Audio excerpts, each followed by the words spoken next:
Hammaga assalomu alaykum, hurmatli qadrdonlar, yaxshimisizlar, zo'rmisizlar, charchamayapsizlarmi?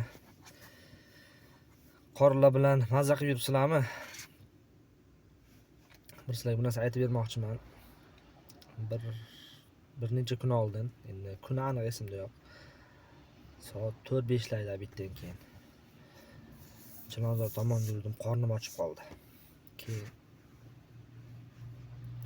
yo'lga qarasam, yo'l ustida biz ochildik degan yozib turibdi. Yonida odamlar ishlab yotibdi. Endi shu yerda kafe bor ekan, oziq ovqatlanadigan joy bor ekan, yaxshi deb shuna yonidagi parkovkaga shuna kirsam, o'ng tomonda bolalar somsa yopayotgan ekan. Keyin oynani ochdimda, aka, assalomu alaykum. Somsadan boshqa narsa bormi yana desam, o'ylab turibdi-da, men gapirgan aka.